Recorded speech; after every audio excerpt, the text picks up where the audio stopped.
Welcome back ناظرین break پر جانے سے پہلے میں نے آپ کو جو امریکہ اور ایران کے معاملات تھے اس پر ہی کچھ گفتگو ہم نے کی تھی، لیکن جو سب سے امپورٹنٹ بات ہے، کیونکہ ہمارے لیے سب سے پہلے ہمارا ملک ہے اور ہمارے ملک کے جو حالات ہیں وہ کسی سے ڈھکے چھپے نہیں ہیں، چاہے وہ معاشی معاملہ ہو چاہے سیاسی معاملہ ہو۔ میں چاہوں گا امجد خان نیازی صاحب مجھے یہ بتائیے کہ پہلے ہم ذرا تھوڑا ملکی سیاست پہ بات کرتے ہیں۔ جو اس وقت سچویشن ہے، اگرچہ ایک طرف پاکستان تحریک انصاف میثاق جمہوریت کی بات کر رہی ہے، لیکن ساتھ ہی ساتھ کچھ مطالبات بھی رکھ رہی ہے۔ جو سب سے بڑا پرابلم ہے اس وقت وہ پاکستان جو ہے دہشت گردی سے نپٹ رہا ہے، اور وہاں پہ کنفیوژن کا عالم یہ ہے کہ جو علی امین گنڈا پور صاحب ہیں، جو سابق وزیر اعلیٰ ہیں خیبر پختونخوا کے، وہ کہتے ہیں کہ یہ تمام ثبوت موجود ہیں کہ افغانستان کی سرزمین پاکستان کے خلاف استعمال ہو رہی ہے۔ یہ صوبائی حکومتوں کے پاس بھی ہیں اور وفاقی حکومت کے پاس بھی یہ سارے کے سارے ثبوت موجود ہیں، جبکہ ہمارے جو آپ کے موجودہ وزیر اعلیٰ ہیں سہیل آفریدی صاحب، وہ ابھی بھی ثبوت ڈھونڈ رہے ہیں۔ کیا وجہ ہے کہ یہ جو کیا وہاں کی حکومت جو ہے وہ انہوں نے سہیل آفریدی صاحب کو بریف نہیں کیا، یا وہاں پہ جو ہے وہ سہیل آفریدی صاحب جو ہے وہ اس بات کو ماننے کو تیار نہیں ہے؟ اور اگر تیار نہیں ہے تو کیوں تیار نہیں ہے کہ افغانستان جو ہے وہ پاکستان کے اندر دہشت گردی میں جو ہے وہ ملوث ہے؟ پہلی بات تو یہ ہے کہ پاکستان کی سورنٹی ہو، پاکستان تک دفاع ہو، اس کے لیے جو ہے وہ میں سمجھتا ہوں کہ تمام پاکستانی ایک پیج پہ ہیں، چاہے کوئی عہدیدار ہے، چاہے کوئی چیف منسٹر ہے، چاہے کوئی عام آدمی ہے۔ پاکستان کے وجود کے ساتھ ہم سب کا وجود ہے، یہ ایک بات طے ہے، اس میں کوئی فن بیٹس نہیں ہے۔ ایک پوائنٹ آف ویو ہوتا ہے، پوائنٹ آف ویو سے آپ اختلاف بھی کر سکتے ہیں، اس سے ایگری بھی کر سکتے ہیں، یہ ایک پوائنٹ آف ویو ہے۔ اس کو اتنا میں سمجھتا ہوں کہ مسئلہ بنا لینا اس انا کا وہ ہمارے لیے مناسب بات نہیں ہے، کیونکہ سب ہم پاکستانی ہیں اور پاکستان کے وجود کے ساتھ ہم سب کا وجود ہے۔ اگر یہ پاکستان نہیں تو ہماری کیا حیثیت ہے؟ دوسرا دیکھیں، کے پی اسمبلی نے، آپ کے علم میں ہے کہ جتنا بڑا انہوں نے اس دہشت گردی کے خلاف امن جرگہ قائم کیا، اضلاع میں قائم کیے، تو اس کے لیے سب، اور اس کے پہلے علی امین بھائی بھی جو ہے وہ پورے کے پی میں جو ہے وہ اسی طریقے کے ساتھ امن جرگے منعقد کرتے رہے، اور اس گورنمنٹ نے خاص طور پہ خالی سی ٹی ڈی کو جو ہے دہشت گردی کے خلاف جو ہے وہ تقریباً 31 ارب روپے دیے۔ تو اس معاملے میں کہ دہشت گردی کی کو کوئی بھی سپورٹ نہیں کر رہا، نہ دہشت گردوں کو سپورٹ کر رہا ہے، ٹھیک ہے، ایک بات طے ہے، اس میں کوئی فین بٹس نہیں ہے۔ تو پھر دوسری بات یہ آپریشنز ہے کی کہ اس مخالفت وقت کیوں کی جاتی ہے؟ دیکھیں دوسری بات یہ ہے کہ اس وقت جو پولیٹیکل انسٹیبلٹی ہے اس سے سفر کر رہی ہے، آپ کی اکانومی سفر کر رہی ہے، اس سے اب کیا ہے، آپ کی انڈسٹری تمام سفر کر رہی ہے، اس سے آپ کی سوسائٹی جو ہے وہ سفر کر رہی ہے، پولرائزیشن ہو رہی ہے۔ تو چاہیے تو یہ اس لیے آج ہماری جو پارلیمانی کمیٹی ہے، پارلیمانی پارٹی ہے، اس نے سب کے لیے جو ہے وہ ایک میثاق جمہوریت کا جو ہے پیغام دیا ہے۔ میں سمجھتا ہوں کہ آج کے دن جو ہے اچھی چیزوں کو لے کے چلنا چاہیے آپ کو، کہ دیکھیں بہت بڑا میں سمجھتا ہوں کہ یہ بریک تھرو ہے آج، کہ انہوں نے کہا ہے کہ جو خان صاحب نے مقرر کی ہیں دو شخصیات، علامہ راجہ ناصر صاحب اور محمود اجگزئی صاحب کو، ان کو مزید پاورفل کیا جائے، تاکہ اگر مذاکرات کی طرف بڑھتے ہیں تو وہ کسی منطقی انجام تک جانے چاہیے۔ تو یہ بڑا ایک مطلب میں سمجھتا ہوں ایک بہت بڑا بریک تھرو بھی ہے، اور اس سے آپ کو بہت کچھ حاصل بھی ہو سکتا ہے۔ میں جو سوال تھا میرا وہ یہ تھا کہ پھر آپریشنز کی مخالفت کیوں کی جاتی ہے؟ امجد صاحب ایک کوئی بھی دیکھیں، میری بات سنیں، کوئی بھی کسی کی مخالفت نہیں کرتا، بات یہ ہے کہ ہر ایک کی، میں نے پہلے کہا ایک پوائنٹ آف ویو ہے، اور پوائنٹ آف ویو جو کے پی گورنمنٹ کا ہے کہ جی کوئی بھی آپریشن کرنے سے پہلے اگر اعتماد میں لے لیتے ہیں، مطلب جتنے بھی پبلک کے پی گورنمنٹ ہے، پبلک ریپ ہیں، اور اس میں آپ کے آ جاتے ہیں مشران، آ جاتے ہیں مشر، آ جاتے ہیں آپ کی جو سٹیک ہولڈرز ہیں، ان کے بعد بیٹھ کے ایک ایسا لائے عمل تیار کر لیا جائے جس میں تاکہ کولیٹرل ڈیمیجز جو ہے، اگر آپریشن ہوتا ہے یا کوئی ٹارگیٹڈ آپریشن ہوتا ہے تو اس میں آپ کا کولیٹرل ڈیمیجز جو ہے وہ کم سے کم ہو۔ ٹھیک ہے، یہ جو مزاحمت اور مفاہمت ہے یہ ساتھ ساتھ چلے گی، یعنی یہ باتیں ساتھ ساتھ ہوں گی، لیکن 8 فروری کو احتجاج بھی ہوگا اور معاملات کو، میری بات سنیں نا، میں آپ دیکھیں نا، پولیٹیکل پارٹی جو ہے وہ کبھی بھی مذاکرات کے دروازے نہ بند کرتی ہے اور نہ پرامن قانون کے دائرے میں رہتے ہوئے اپنے ایونٹس روکتی ہے. یہ ٹھیک چلتا رہتا ہے، یہ کوئی آج سے تو نہیں ہو رہا ہے، اس سے پہلے بھی ہوتا رہا. ٹھیک ٹھیک ہے. غوث صاحب، مجھے یہ جو پرابلم آ رہی ہے وہ یہ ہے کہ چونکہ پاکستان میں جو سیاسی استحکام ہے جس طرح سے ہونا چاہیے، ساری دنیا کے اندر الیکشن ہوتے ہیں، الیکشن ہونے کے بعد جو نتائج آتے ہیں اس کو تسلیم کیا جاتا ہے. یہ اس طرح کی نعرے بازی، آر او الیکشنز یا آر ٹی ایس بیٹھ گیا یا فارم 47، اس طرح کے معاملات نہیں ہوتے. جو عوام فیصلہ کرتے ہیں اس کو تسلیم سر خم کیا جاتا ہے، کر کے اپنا اپنا کام کیا جاتا ہے. جس کو لوگ مسئلہ اقتدار پہ بٹھاتے ہیں وہ حکمرانی کرتا ہے، اور جس کو اپوزیشن کا رول دیا جاتا ہے وہ اپوزیشن کرتا ہے. ہمارے ہاں یہ رواج ہے کہ ان نتائج کو تسلیم نہیں کیا جاتا.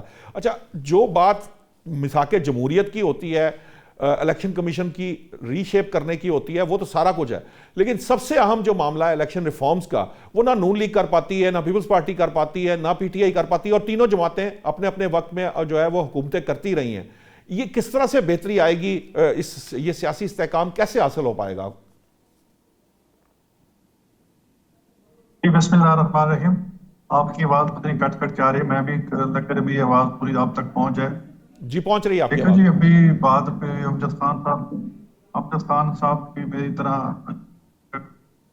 پارٹی ورکر ہیں اور شریف انسان ہیں، ہمیشہ پازیٹیو بات کرتے ہیں. جی لیکن ان میں کچھ ایسے گروپ ہیں جو بڑے ہارڈ لائنر ہیں.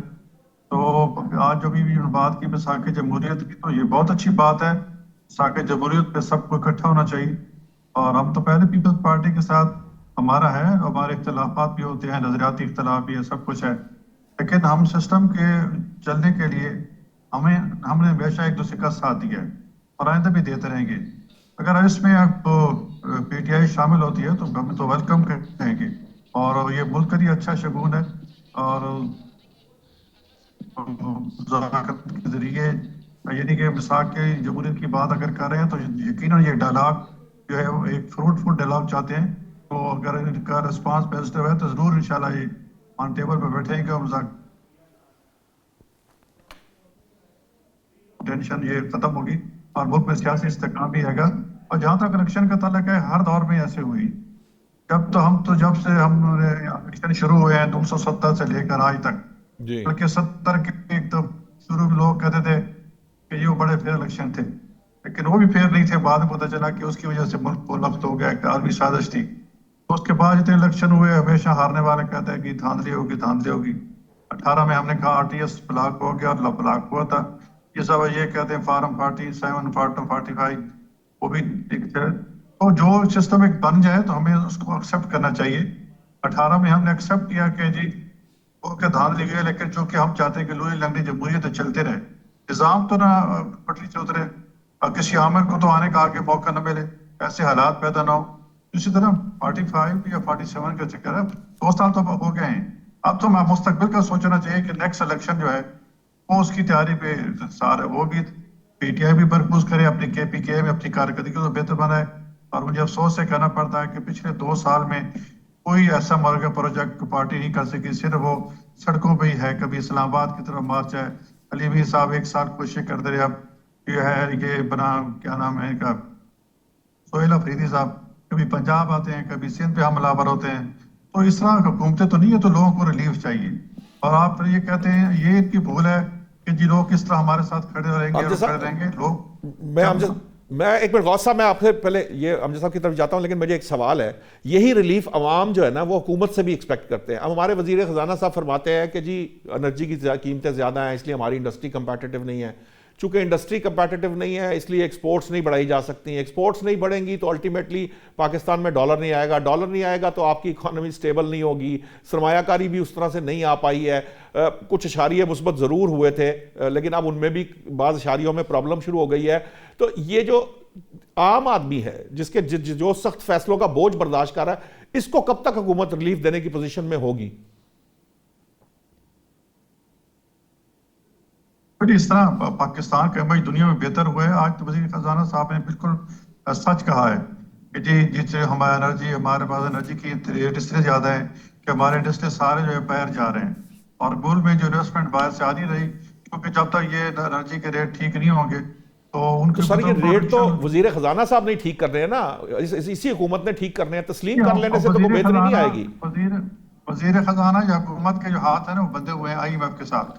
جب تک ہماری IMF سے جان نہیں چھوٹے گی ہم اپنے پالیسیاں اپنے پروگرام جو ہے لانچ کرنے کے قابل نہیں رہیں گے. تو جس طرح ہمیں الحمدللہ باہر سے ابھی کوئی JF تھنڈر اور باقی امنیشن کے جو آرڈر مل رہے ہیں تو ہم امید کرتے ہیں کہ 6 مہینے میں جیسے کہ خواجہ صاحب نے کہا شاید اس پوزیشن میں آ جائیں گے کہ ہمیں IMF سے جان چھوٹ جائے گی، اپنی پالیسی ہم خود بنائیں گے، ملک ترقی بھی کرے گا. ٹھیک تو ہے. ابھی تو اس کے لیے کہ ہمیں ہماری IMF سے جلدی جان چھوٹے اس کے لیے سیاسی انتشار کو ختم کرنا ہوگا. باہر سے لوگ انویسٹ کرنے کو تیار ہیں، ہمارے معاہدے بھی لوگ ہیں، لیکن جب وہ پاکستان کے حالات کو دیکھتے ہیں سیاسی انتشار کو تو خاموش بیٹھے ہیں. چائنا بھی خاموش بیٹھا ہے، سعودی عرب ہے، باقی ممالک ہیں، UAE ہے، سارا ٹھیک آپ کا پوائنٹ آ گیا. امجد صاحب مجھے بتائیے، پاکستان کی طرف سے کہیں کہ اسٹیبلٹی ہو. ٹھیک ہے آپ کا پوائنٹ آ گیا. امجد صاحب یہ بتائیے کہ یہ آپ کو لگتا ہے کہ جو موجودہ حکومت ہے وہ 6 ماہ کے اندر IMF سے جو ہے وہ چھٹکارا حاصل کرنے کی پوزیشن میں ہے، یہ چھٹکارا حاصل کر سکتی ہے؟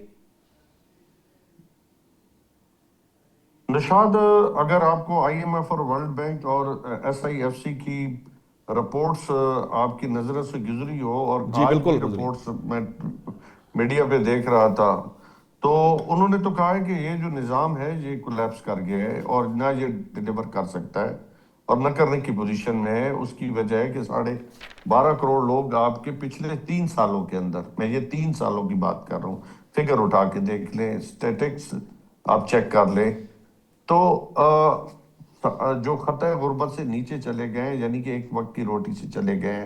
آپ کے 3.5 کروڑ لوگ جو ہیں وہ بے روزگار ہو گئے ہیں. آپ کی مہنگائی کی ریشو 50% سے اوپر چلی گئی ہے.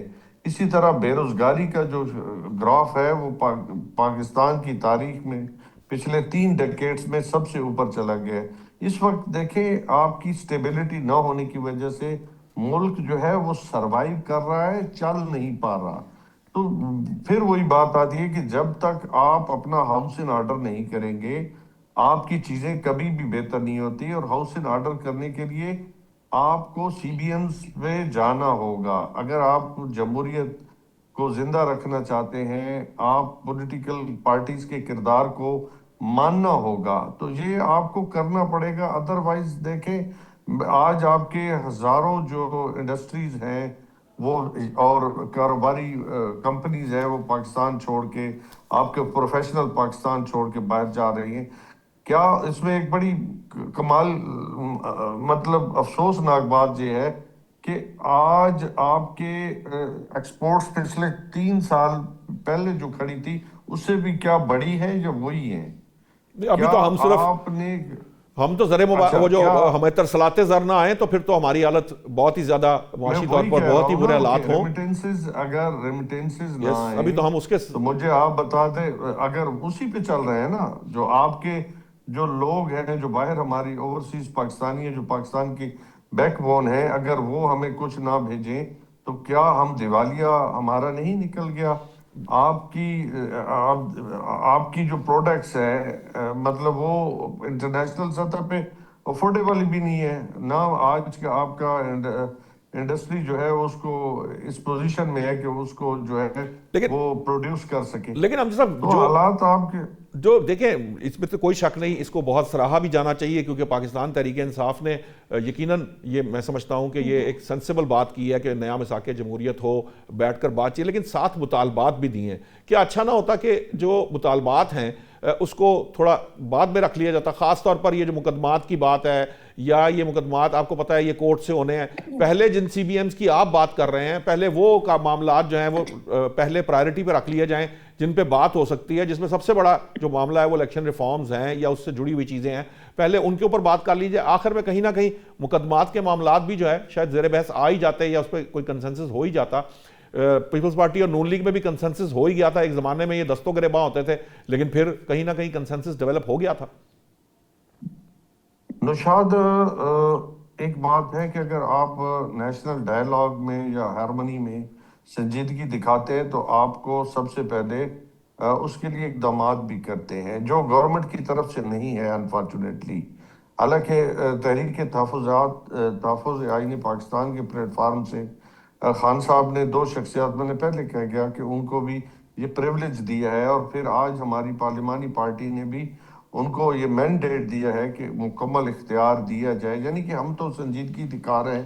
کیا گورنمنٹ نے ایسی کوئی اپنی، وہ تو گورنمنٹ کا موقف یہ تھا کہ جی علیمہ خان صاحبہ نے جب یہ کہہ دیا کہ جی کوئی ہمارا ساتھی نہیں ہوگا اگر مذاکرات کرے گا، تو جس کی وجہ سے گورنمنٹ نے جو ہے نا وہ سٹیپ بیک کر لیا، وہ کہتے ہیں جی ہم کس سے بات کریں، کل کو تسلیم ہی نہیں کیا جائے گا، یا پی ٹی آئی اگر تسلیم نہیں کرے گی ان مذاکرات کو، کل کو یہ پیچھے ہٹ جائیں تو پھر جو ہے وہ تحریک تحفظ آئین پاکستان یا محمود خان اچکزئی کا کیا معاملہ رہ جائے گا، کیونکہ پی ٹی آئی تو اکثر معاملہ ہے نا، پی ٹی آئی سے معاملات طے کرنے ہیں، اگر وہی نہیں ہوگی تو پھر کیسے طے ہوگا معاملہ؟ تو اس پرسپیکٹو میں گورنمنٹ یہ موقف اختیار کرتی تو آپ کسی ایک لائن پر تو اکٹھے ہو سکتے ہیں نا، تاکہ وہاں سے کوئی سٹیپ بیک کرنے کا کسی کو جواز نہ ملے۔ نشاد، اگر آپ سنجیدہ ہوتے ہیں نا، آپ سپیس دیتے ہیں، آپ پولیٹیکل پارٹیز کو، ورکرز کو سپیس دیتے ہیں، ان کو اپنے قریب کرتے ہیں تاکہ ہم مذاکرات کی طرف جو ہے بڑھیں، ہارمنی پیدا کرتے ہیں اپنے امنگ ارد گرد جو ہے۔ کیا ایسے کوئی اقدامات کیے ہیں جس میں کہ لگے کہ گورنمنٹ سنجیدہ ہے؟ حالانکہ گورنمنٹ، وہ کیا اقدامات ہو سکتے ہیں آپ کے خیال سے کہ جو کرنے چاہیے گورنمنٹ کو؟ تو بہت سارے ہیں ورکرز کو، بہت سارے ہیں، مطلب کوئی ایک تو نہیں ہے نا جی، جیسے مطلب اپوزیشن لیڈر کی تعیناتی کے اوپر معاملات قومی اسمبلی میں طے ہو ہی رہے ہیں نا سر، وہاں بھی تو کنسنسس ہوا ہی ہے۔ میری بات سنیں، سب سے پہلے تو ایک کمیٹی فارمولیٹ کر دینی چاہیے تھی گورنمنٹ کو، ٹھیک ہے۔ سیکنڈلی، ملاقات میں کوئی حرج نہیں تھا، فیملی مل لیتی۔ تھرڈلی، اگر جیسے گورنمنٹ پنجاب اگر چاہتی تو چیف منسٹر کے پی کے کو جو ہے وہ سپیس دیتی، اسی طرح سندھ کے اندر سپیس ملتی۔ حالانکہ پہلے دن بڑا اچھا جسچر دیا گیا، مطلب بڑا اچھا لگا، لیکن پھر 2 دن جو کچھ ہوا وہ بھی قوم نے دیکھا۔ تو میرے کہنے کا مقصد یہ ہے کہ اگر آپ چاہتے ہوتے ہیں تو آپ سپیس دیتے ہیں، آپ اپنے عمل سے ذریعے یہ ثابت کرتے ہیں کہ ہم نیشنل ہارمنی کی طرف جا رہے ہیں۔ ٹھیک ہے، میں چاہوں گا، میں غوث، مجھے بریک کا کہا جا رہا ہے لیکن میں چاہوں گا کہ میں غوث صاحب سے بات کر لوں۔ غوث صاحب، یہ جو مطالبات کی بات کی، سی بی ایمز کی بات کی جا رہی ہے، گورنمنٹ کی سائٹ سے بھی یقیناً جو ہے یہ موقف کوئی بہت زیادہ سٹرونگ نظر نہیں آتا کہ جی چونکہ علیمہ خان صاحبہ نے کہہ دیا تھا اس لیے ہم کس سے مذاکرات کریں۔ انہوں نے مینڈیٹ دے دیا ہوا ہے، بانی پی ٹی آئی نے مینڈیٹ دیا ہوا ہے تحریک تحفظ آئین پاکستان کو، پارلیمانی پارٹی نے بھی آج مینڈیٹ دے دیا ہے۔ تو پارلیمانی پارٹی جو کہہ رہی ہے اس کو اگر آپ درست تسلیم کر کے کمیٹی فارم کر دیں اور ملاقاتوں کا سلسلہ کم از کم فیملی سے ہی ملاقات جو ہے نا اس کو کھول دیں، تو اس میں کیا مذائقہ ہے؟ آپ یہ سنجیدگی کا مظاہرہ کریں گے، ماضی میں انہوں نے اچکزئی صاحب کو نامزد کیا تھا، اور جب اچکزئی صاحب نے مذاکرات کیے تھے حکومت سے، پیپلز پارٹی سے، مسلم لیگ نون سے، تو پھر انہوں نے ان کا جو اپوزیشن لیڈر تھا عمر ایوب، اس نے کہا تھا کہ جی اچکزئی صاحب اپنے طور مذاکرات کریں، ہمارے سے کوئی تعلق نہیں ہے۔ تو ہم تو دیکھو نا، آپ نے اگر اس طرح کا بیہیویئر ہوگا تو پھر کیسے سنجیدہ ہوں گے؟ ابھی بھی تحریک تحفظ آئین نے جو کہا تھا کہ ڈائلاگ ہونا چاہیے، پھر وزیر اعظم نے آ کے خود کہا، دعوت دی کہ آپ ہمارے بالکل مذاکرات کے لیے ہم تیار ہیں۔ تیار ہیں تو بالکل اچکزئی صاحب ہو، دوسرے ہوں، تو ہم اس مذاکرات کرنے کو تیار ہیں، لیکن ان کی طرف سے سنجیدگی مظاہرہ کیا جائے۔ جیسے آپ کہہ رہے ہیں کہ پارلیمانی پارٹی نے جو کہا ہے کہ جی اس طرح مینڈیٹ ہے، ایک پازیٹیو سائن ہے، شاید اس کو لے کے حکومت مذاکرات بھی کرے گی۔ تو ہماری طرف سے کوئی دیر نہیں ہے، یعنی آپ کی طرف سے سنجیدگی کا مظاہرہ کیا آپ کے خیال سے آج کل میں کمیٹی اناؤنس کر دی جائے گی؟ کیونکہ پرائم منسٹر نے کہا ہوا تھا، تو میرا خیال ہے کہ کمیٹی آج کل میں اناؤنس ہو جائے گی۔ یہ بالکل ہو جائے گی، ہم تو چاہتے ہیں کہ انسرٹنٹی ختم ہو اور پی ٹی آئی بھی عوام کے مسائل کی طرف توجہ دے، کے پی کے پوری حکومت ان کے پاس ہے، وہ تو ڈیلیور کرے، لوگوں کو ریلیف دیں، اور یہ اس بجائے کہ سڑکوں پہ آ کے اس سے کچھ نہیں حاصل ہونا، پہلے 3 سال کرتے ہیں تو کیا کچھ حاصل ہے؟ کچھ بھی حاصل نہیں ہوا۔ ٹھیک ہے، بہت شکریہ غوث خان نیازی صاحب، آپ کا بہت بہت شکریہ، آپ نے ہمیں سیگمنٹ میں جوائن کیا۔ امجد خان نیازی صاحب، آپ کا بھی بہت بہت شکریہ، سیاسی عدم استحکام کے اوپر جو خبر ہے وہ دے دی ہے غوث خان نیازی صاحب نے کہ کمیٹی جو ہے چونکہ پارلیمانی کمیٹی پی ٹی آئی کی اس نے بھی مینڈیٹ دے دیا ہے تحریک تحفظ آئین پاکستان کو، اس لیے موسٹ پروبلی حکومتی کمیٹی ایک آدھ دن میں اناؤنس کر دی جائے گی۔ ناظرین، جب ہم بریک سے واپس آئیں گے تو ہمارے ساتھ موجود ہوں گے بریگیڈیئر حارث نواز صاحب، ان سے ہم جو ہمارے جسے کہہ لیجیے ایران، امریکہ، پاکستان اور یہ جو خطے کے مسائل ہیں یا یہ جو انٹرنیشنل ایشو ہے اس کے اوپر بات کریں گے۔ ابھی لیتے ہیں ایک بریک۔